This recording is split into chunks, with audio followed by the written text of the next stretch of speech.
ይኸውልሽ ምናሴ በቃ ቆሞ መቅረቱ ነው እና ውሰጁና በእናትሽ ገላግኝ። እንዴ ምን እያልሽ ነው? ይኸውልሽ ምናሴ ማለት በጣም ምስኪን ልጅ ነው። በደንብ ስታውቂውና ስቀርቢው ትወጂዋለሽ። በይቸው እናቴ። እሺ ቢያንስ ስልክ እንቀያየርና ከዛ በኋላ ልደውልሽ። እኔ በቅርቡ የማበድ እቅድ ሲልኝ ከአንቺ ጋር ስልክ ማውራት አልፈልግም። እንዴ ምናሴ አነጋገር በጣም እርግጠኛ ነኝ አንቺማ የምናሴ ሚስት ነው የምትሆኝ። ቆይ ግን አንተ ሀናን ትወዳታለህ? አዎ።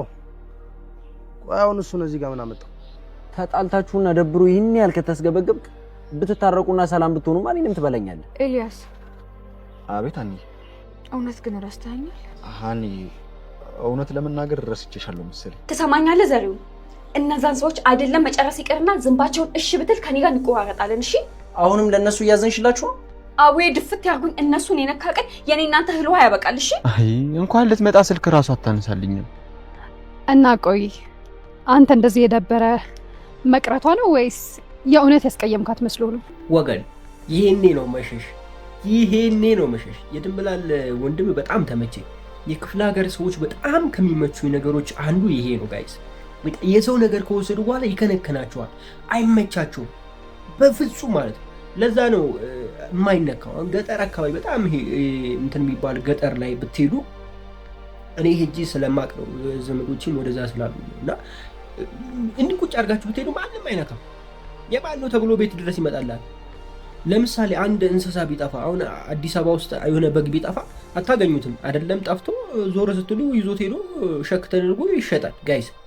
ግን እዛ ክፍለ ሀገር የሆነ እንስሳ ሲጠፋ ጠፍቶ እንኳን ውጪ የሆነ ሰው ወይም ደግሞ ከሌላ ሰው በጎች ጋር ወይም ከሌላ እንስሶች ጋር ተቀላቅሎ ቢገባ ያሳድሩታል። አይጥሉትም፣ ውጪ ያሳድሩትና በቃ እንደራሳቸው ከነሱ ጋር ያራል፣ ከነሱ ጋር ይበላል። ባለቤቱ ሲመጣ ይወስዷል። ምንም እንደሳይል ምንም ሳያንገራገር በቃ እና የሰው ነገር ምንም በቃ አይመቻቸው፣ አይነኩትም። ቢነኩም ልክ እንደዚህ ልጅ ነው የሚሆኑት እና እሱን ነገር ስላሳያችሁኝ በጣም ተመችቶኛል። ይሄ ሪል ፒፕል ነው ያለው ገጠር ላይ። ይሄ ላይክ እንደ ዱባይ ላይ ምንም በቃ አይነካም። ግን እዛ ያው እንትኑ በጣም ሴፍ ስለሆነ ነው፣ ቁጥጥሩ በጣም ኃይለኛ ስለሆነ ነው። ኢትዮጵያ ውስጥ ግን እንደዚህ ቁጥጥር በሌለበት ገጠር ውስጥ ማንም ቢወስድ በቃ የሆነ ነገር ኳንስታችሁ ዞር ብታደርጉ አይገኝም። በቃ ከፈለጋችሁ አይገኝም። ማድረግ ከፈለጋችሁ ታደርጋላችሁ። ግን በቃ ማንም የማንንም አይነካም። የራሱን ሀቅ ብቻ ነው በብዛት የሚፈልጉ። አሁን ግን የተወሰኑ ቦታዎች ያው መበላሻሸቱ እየመጣ ነው አይደለ? ዞሮ ምን ልላችሁ ፈልጌ ነው፣ የሰው የሆነ ነገር አያስተኛም ነው በቃ አያስተኛም። ቆይ ለማንኛውም እንዴት ናችሁ ውድ የኖላዊ ተከታታይ ድራማ ቤተሰቦች፣ አማን ናችሁ ወይ? ዛሬም ኖላዊን አብረን ሪቪው እናደርጋለን። እንዲሁም በቀጣይ ክፍል ምን ሊፈጠር ይችላል አንዳንድ ጉዳዮችን ጀባ እምላችሁ ይሆናል። ወደ ዋናው ጉዳይ ልመለስና የሰው ነገር አያስተኛም፣ አያስቀምጥም። ብዙዎቻችን ይመስለናል የሆነ ነገር አሁን ለምሳሌ እንደነዚህ አይነት ነገሮች በትንሽ ነገር ነው የሚጀመረው። የሆነች ነገር እናደርግና ምንም አይነት ሳይድ ኢፌክት አላመጣብንም። ፈጣሪም ዝም ብሎናል፣ ከሁኔታዎችም አምልጠናል። እንደዛ እያልን ራሳችን የማይሆን ትላልቅ ችግሮች ውስጥ እንከታለን። እነዛ ነገሮች ተመልሰው እኛ ጋር ይመጣሉ። የሆነ ሰው ጎድታችሁ የሆነ ገንዘብ አግኝታችሁ ምናምን ተጠቅማችሁ ሊሆን ይችላል። ያን ገንዘብ ተጠቅማችኋል፣ በወቅቱ ይጠቅማችኋል፣ አይጠቅማችሁም ማለት ይጠቅማችኋል። ነገር ግን ትወጡታላችሁ ወይ? የሚመጣውን ነገር ከጀርባው በጣም የምታዝኑበት፣ በጣም የምትከፉበት፣ በጣም ብዙ ጫና በህይወታችሁ ላይ ይመጣል፣ በልጃችሁ ላይ። እናንተ ምንም ባትሆኑ በልጃችሁ ጋር ይመጣል ተከትሎ። ገብቷችኋል ላችሁ የፈለኩት ነገር እና በራሳችሁ እንትን ለመኖር ሞክሩ። አዲስ አበባ ላይ በተለይ ከባድ ነው። ኢቭን ኖርማል ስራ ውስጥ እንኳን ገብታችሁ አንዳንዴ ስራውም ራሱ ይገፋፋችኋል። እኔ አሁን በፊት የምሰራው ስራ ወደዛ ህይወት ይገፋፋችኋል። በቃ የሆነ እንድታምታቱ ምናምን በሩን ይከፍታል፣ ስራው ራሱ ይከፍታል፣ መንገዱን ይከፍታል። ሁለተኛ ደግሞ እኔ በጣም ስቸገርበት የነበረው ምን ታውቃላችሁ? ትክክለኛውን መንገድ ይዤ ስሰራ በጣም ብዙ የሚቃወመኝ ኮምፕሌን በጣም ይበዛብኝ ነበረ። ይሄማ ኦሪጂናል አይደለም፣ ይሄ ሎካል ነው፣ ይሄ ከየት ነው ያመጣው ምናምን። ምክንያቱም ሰው የለመደው ምንድነው ከተባለው ዋጋ በላይ አድርገው ሰው ከዋጋው በላይ ያለውን ይሄ እቃውን የገዛው ሰውዬ ስለሚጠቀምበት ሁሌ የለመዱት እቃውን ከዋጋው በላይ ነው። እኔ አምጥቼ ዋጋው ይሄ ነው ስላቸው ይሄ ፌኩ ነው ኦሪጂናሉ አይደለም ምናምን የሚሉት። እኔ እና ይሄ ነገሩ በጣም ጫና አድርጎብኛል። በጣም ከብዙ ከስተመር ጋር በጣም ስንጋጭበት ስንጣላበት የነበረው ጉዳይ ነው እንደ እውነቱ ማለት ነው። የሆነ እቃ አንተ ግዛና በቃ ጨርሰው እዛው ከዛ ወጪው ምናምን ከዛ እቃ ደውዬ ጠይቄ ይሄን ያህል ነው ዋጋው ካልኳቸው ይሄማ ኦሪጂናል አይደለም እንዴ ዋጋው እኮ ይሄን ያህል ነው ይላል። ከትክክለኛው ዋጋ ውጪ 4000 ጭማሪ ምናምን በአሁኑ ሰዓት አይደለም። በአሁኑ ሰዓት 4000 ምንም አይደለችም።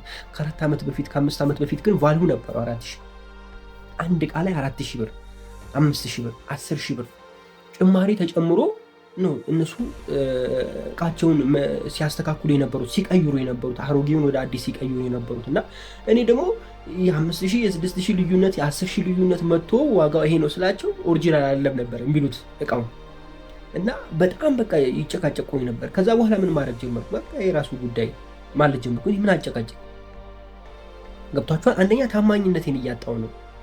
እኔ እንደዚህ አምጥቼ እኔ ማላውቀው መስሎ ነው እንዴ? በነገራችን ላይ ስትጨምሩም ችግር ነው ስትቀንሱም ችግር ነው። የኢትዮጵያ ሕዝብ በቃ እንትን እውነታ ሀቅ አይወድም። ከምሬ ነው የምላችሁ ሀቅ አይወድም።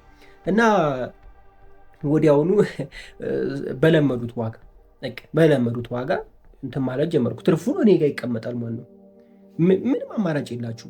ሁለተኛ ደግሞ ስራ ላይ አሁን ለምሳሌ እኛ ቴክኒካል ነገሮች ላይ ነበረ ስንሰራ የነበረው ድርጅቴ እንደዛ አይነት ነገር ነበረ ላይክ ቴክኒካል ነገር ላይ ነበረ የምሰራው። ይሄ ነገር ተበላሽቷል ብዬ እነግራችኋለሁ እና እቺ ብቻ ነች እንደዚህ ያደረገችው አነሰች ይላል እና የሆነ እንትን ያለ ነገር ወዲያው ነካ አድርጌ ብድግ ይላል እና እንትን አላበዛም፣ ፕሮሰስ አላበዛም ማለት በቃ መጀመሪያ ሰማዋለሁ ችግሩ ይሄ ነው ላለው ያችን ችግር ሄጄ ሶልቭ አደርጋለሁ አለቅ። እምቢ ያለም ነገር ከሆነ ችግሯን ነው መጀመሪያ የማየው ምንድነው ችግሯን ልክ ዳይሬክት ችግሯን እንዳገኘው ችግሯ ጋር ብቻ ነው የምሰራው። ከዛ ውጭ ያለውን ነገር አልነካም እና ወዲያው እንትን ክሊክ አድርጌ ሳመጣ አይከፍሉም። ሂሳብ ስትሏቸው አይከፍሉም። ሰው ለምን ስትሏቸው በ5 ደቂቃ ጨርሰ እንዴት ነው ይሄን ሁሉ ብር የምከፍለው ይልሃል። 500 1000 ብር ስትለው እንዴት ይሄ አሁን አለማወቅ ነው። አለማወቅ ችግር በ5 ሰከንድ የምትሰራውን ስራ አንድ ቀን ሙሉ አሳድረውት እዛው ውሎ ምናምን ብዙ ነገር ተፈታቶ የማያስፈልግ ነገር ተፈታቶ የማያስፈልግ እቃ ተገዝቶ 10000 ብር ክፈል ሲሉ ወጪ ማውጥቶ 10000 ብሩንም ይከፍሉ። ሰው እንደዚህ ነው የለመደው እና ምንም አማራጭ የላችሁ።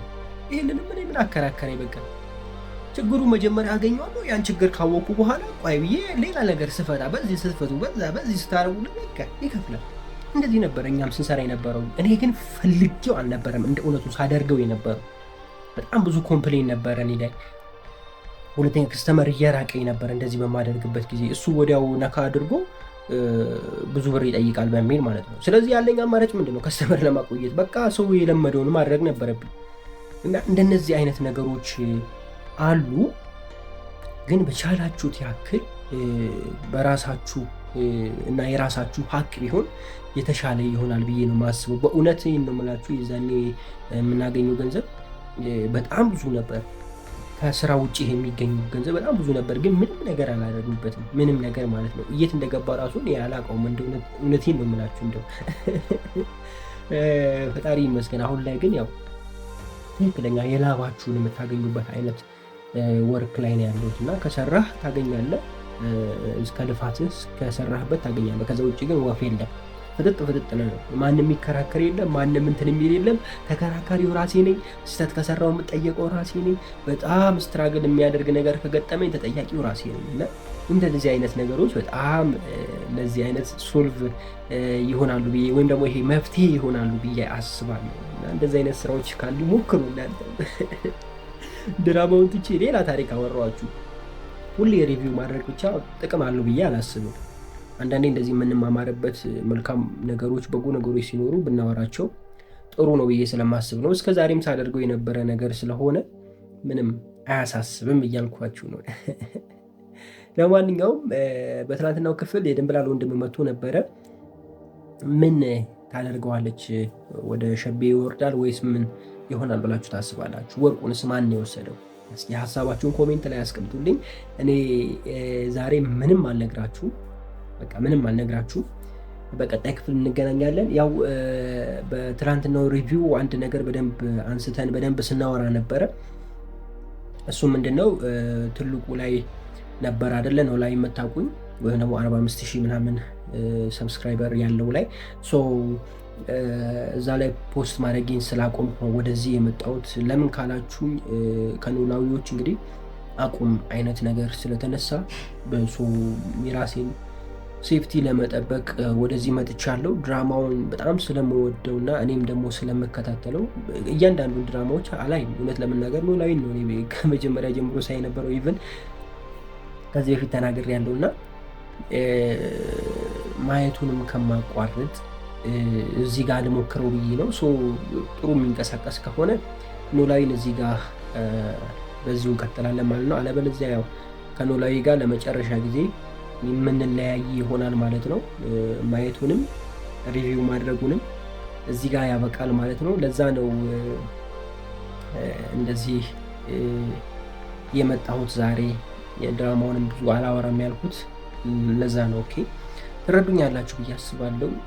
ያው ብዙ ተከታታይ ድራማዎች አሉ፣ የተሻለና የምንማማርበት ነገር ይሁን በሚል ነው እንጂ ማአት ድራማዎች አሉ። ሁሉንም መስራት ይቻላል ጥቅም ብቻ ቢሆን። ሁሉንም 5 ደቂቃ እያወሩ ፖስት ማድረግ እኮ ነው። ምንም ከባድ ነገር አይደለም አይደለ ጋይስ? አሁንም እኛ ሁሉንም አንሰራም፣ ግን በጣም የሚገራርሙ ስራዎች ከፊታችን አሉ። በእነሱ መምጣት እንችላለን። በጣም ነው የምወዳችሁ። ክፉ አይንካችሁ፣ ክፉ መንዞ አልፏችሁ፣ ሊሳካላችሁ፣ ይመርባችሁ፣ ቀናችሁ ብሩ፣ ሌታችሁ ብሩ ይሁንላችሁ እያልኩኝ እኔ ብዙ ተሰናበትኳችሁ። አሴር ሰግጧል ስላችሁ፣ ኧረ በስመ አብ አሴር ይመች፣ አቦ ይመች። አንቺ እንደው ያራዳል ይመች እንዴ! ወንድ ልጅ ቆረጠ ማለት ይህኔ ነው።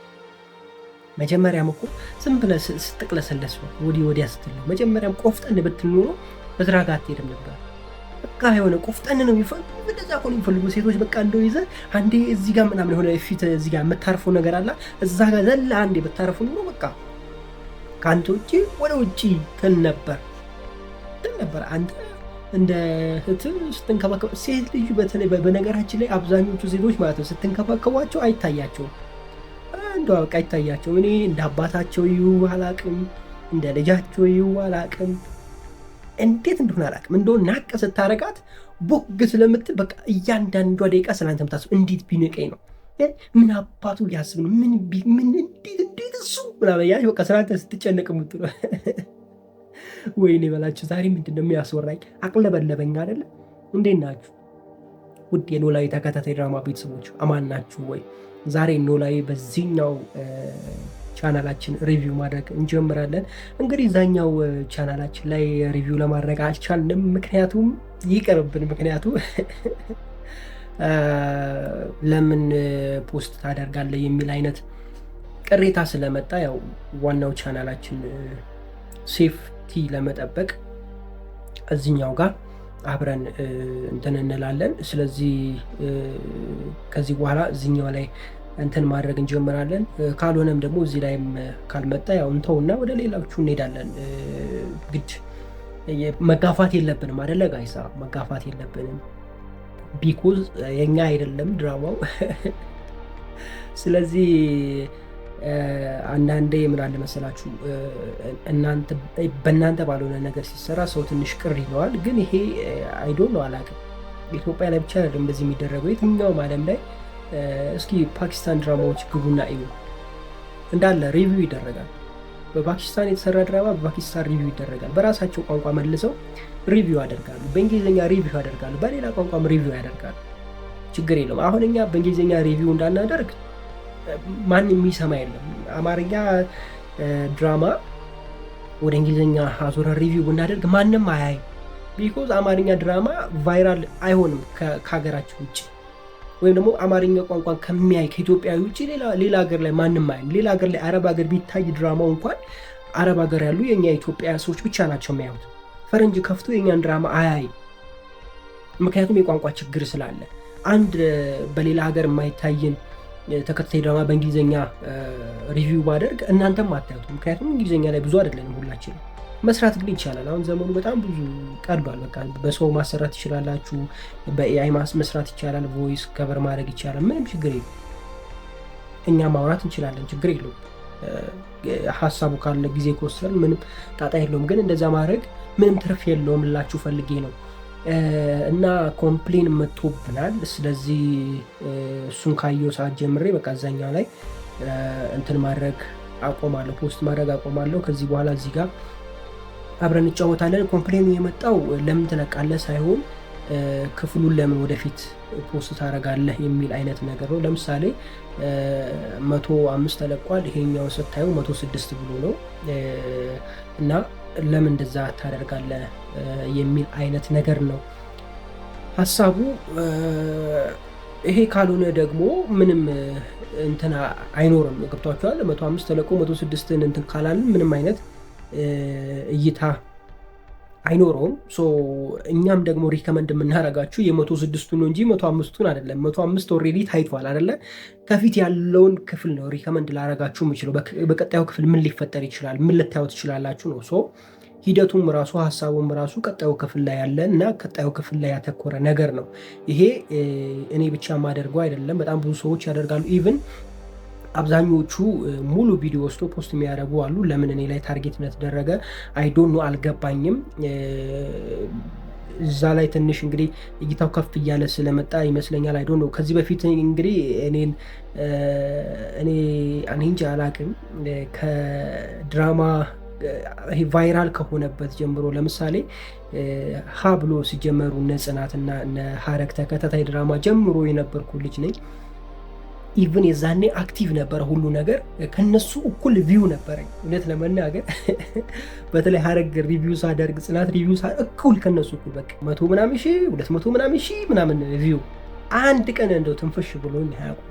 ኢቭን አሁን ተዋውቀን ሁላ ከነሱ የነሱን እንትን ሁላ አንዳንዴ ላይክ ሪከመንድ ማደርግላቸዋለሁ። ሌሎች ልጆችም አሉ የራሳቸውን ከዛ ወጥተው የራሳቸውን ተዋናይ የነበሩ ከፍተው የነሱን ቻናል እኔ ፕሮሞት አድርጌ ቴሌግራም ላይ ፖስት አድርጌ አሁን ትልቅ ደረጃ ደርሰው 50 ሺህ ምናምን ከዛም በላይ የደረሱ ልጆች አሉ። ይሄ ምንድነው በቅንነት ሳደርግ ስለነበረ ነው። ምንም አይነት እንትና ክፍያ ሳልጠይቅ ዝም ብለን ስንተጋግዝ የነበር እና አሁን ለምን እንደዚህ ሊሆን እንደቻለ አይዶን አላቅም። እስካሁን ድረስ እንደዚህ አይነት ነገር መጥቶ አያውቅም። እውነት ለመናገር የዛኔ እንኳን እንደነገርኳችሁ 200 ሺህ ምናምን ሲታይ አንድ ቀን እንትን ብለውኝ አያውቁም። ኢቭን አውርተን እናውቃለን። በእርግጥ አታብዛ የሚል አይነት ነገር ተነስቶ ነበረ ጥያቄ። የዛኔም አታብዛ ነው። ዛኔ አክቲቭ ስለነበረ በቃ በየቀኑ ነበረ ዛሬ አንድ ነገ አንድ እያልን በቃ በየቀኑ አንዳንዴም 2 ፖስት የማደርግበት ጊዜ ነበረ። ያም ደግሞ ያው እንትን ሲኖር እይታ ሲኖር ገንዘቡ ስለሚያሳሳ ለዛ ብዬ ነበረ እንደዛ ታደርግ የነበረው። ኦኬ ችግር የለውም ብዬ በቀን አንድ እነሱ በሚለቁበት ቀን ደግሞ ብሬክ አድርጌ እንደዛ ወይም ደግሞ አሁን እየሰራው እንዳለሁት ቀጠልን ማለት ነው።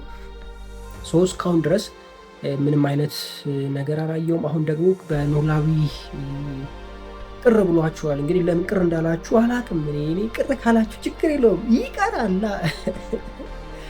እስኪ እዚህኛው ላይ ከዚህ በፊት ጀምሬ ስለነበረ እዚህኛው ላይ የሚንቀሳቀስ ከሆነ በዚህ እንቀጥላለን ላለመተው።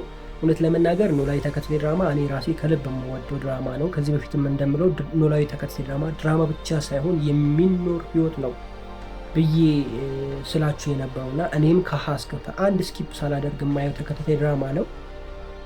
ጊዜ መስዋዕት አድርጌ እውነት ለመናገር ብዙ የምሰራበትን ሰዓት ትቼ ነው የማየው። ለራሴ ጥቅም ነው በእርግጥ ግን ደግሞ ላለማቆም እውነት ለመናገር ይህን ድራማ ሪቪው ማድረግ ካቆምኩ ማየቱንም አቆማለሁ። ምክንያቱም ጊዜ ለምን አጠፋለሁ? አንደኛ አይቼው ቢያንስ ሪቪው ካላደረጉ ጊዜ ለምን አጠፋለሁ?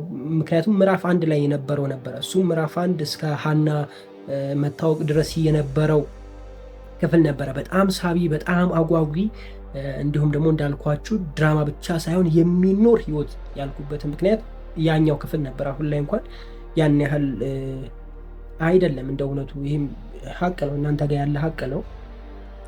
ሜቢ አሁን ምዕራፍ 2 አሪፍ ሆኖ ሊቀጥል ይችላል። አይዶን ነው አላውቅም። እሱ ወደፊት የምናየው ነገር ነው።